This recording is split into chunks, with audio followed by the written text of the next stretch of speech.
Welcome back for another video, part 2, sewing with Mac. So we're sewing up the stockings. I'm sewing the right sides together, and then I am hand stitching where I guess my sewing machine did not fully stitch all the way through. I had to cut all of that out. I had a whole mental breakdown, but I digress. We get back to it, and I just continue to do this for all 14 of the stockings, and then I go in to start sewing the lining. I'm doing the same thing, and I actually ended up doing this with a red thread that matched pretty well, and then I ended up having to replace it. I think it was like white on one side, but with it being on the inside of the stocking, you can't even see the difference. So it worked out perfectly fine. And then I stuffed them into my tribal print, and then I flipped the tops over on them.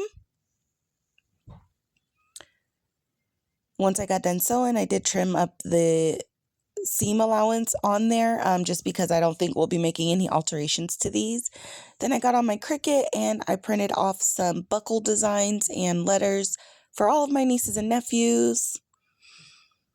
And then I went ahead and hot glued all of the felt down to the tribal pattern, just so that it doesn't, move or come up or, get messed up at all. Just weeding my Cricut vinyl. This is actually iron-on vinyl that I got from HGT on Amazon, and it works really, really good.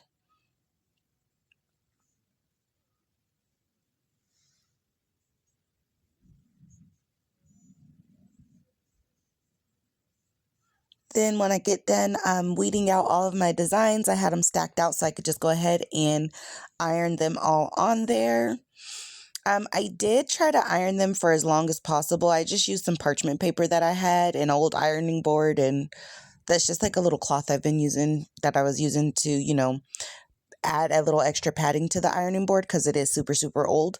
And I ironed on the pieces in steps. I added the black strip first, then the circles, then the buckles, and then I added on the letter. And these are the final look. Thank you for joining us. Come back again. Bye.